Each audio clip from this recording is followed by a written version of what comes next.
Magandang araw na muli mga boss. Kung ganito yung sasakyan nyo at palyado, tapos hirap siyang humatak, wag muna kayong magpunta sa ibang gagawa. Kayo muna gumawa mga boss. Unang-una, palitan nyo lang muna yung spark plug. Pwede matagal na yan, katulad nito. Matagal na pala yung spark plug niya nung mabuksan ko. Medyo namamasana nga na lang sa sobrang tagal eh. Kaya nangyayari, hirap na siyang humatak. Kaya nagsuggest ako sa kanya, palitan mo lang ng spark plug yan. Tapos yung air filter, palitan mo kung sakal tumakbo. Ganun lang. Sa pagtanggal naman ng spark plug nito mga boss, napakadali lang.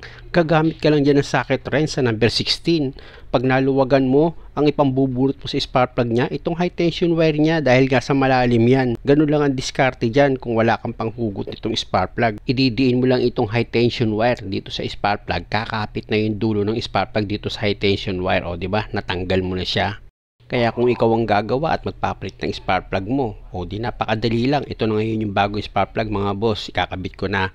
Platinum na yung inilagay ko dyan mga boss. Sa paglagay naman ng spark plug mga boss, gamit yung daliri mo, idikit mo sa gilid ng butas saka mo dahan-dahang ibaba itong spark plug. Hanggat maaari, iwasan mo siyang mabagsak. Pwede kasi magdikit yung ground electrode niya dito sa center electrode. Pwede kasing panggalingan nyo ng palya kapag nagdikit sila. Kaya ingatan mo, huwag mababagsak itong spark plug mo.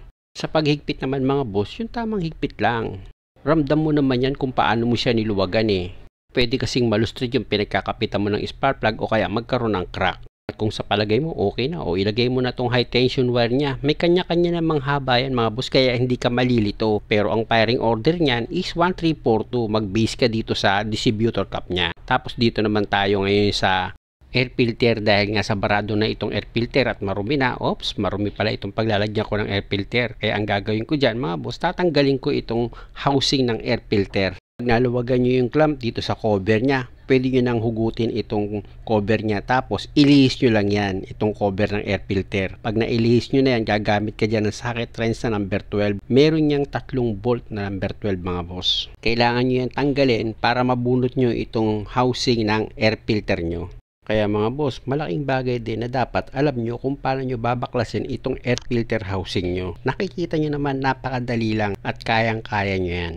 Pag natanggal nyo na yung 3 bolt dito sa air filter housing nyo mga boss, medyo ililis-lis nyo lang yan para mabunot nyo itong air filter housing nyo. Kung makikita nyo yung loob puro lupa siya. Kaya ang gagawin ko dyan mga boss, hugasan ko yan. Tingnan nyo, inikot ko lang, luminis na.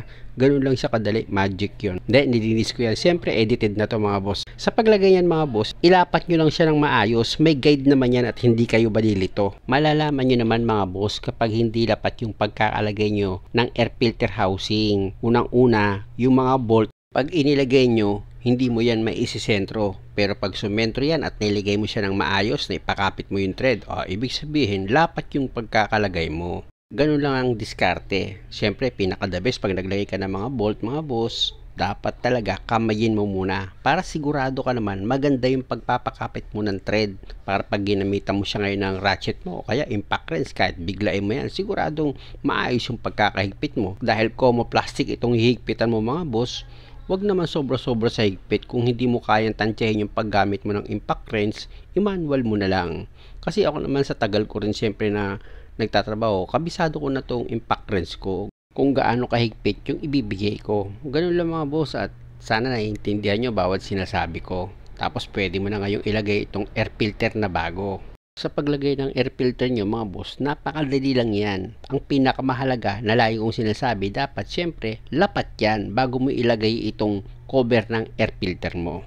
Para sigurado ka na hindi ka naman mahihirapan maglagay ng cover ng air filter mo. Pag nailapat mo na yan mga boss, ilapit ko itong camera para makita nyo naman kung paano ko siya i-clip. O ipapakapit nyo lang yan, iangat nyo itong clip nya. 4 na clip yan mga boss. Iaangat nyo lang itong clip tapos ikalawit nyo dito sa cover nya sabay tulak. Maglalak na yan. At dahil okay na, pwede nating start itong makina. Ganun lang ginawa ko mga boss na wala yung palya niyan at gumanda yung hatak. Muli, maraming salamat sa panonood. Sana nakakuha kayo ng idea. At kung maaari, huwag nyo naman sanang kalimutang mag-subscribe sa channel ko. Maraming salamat.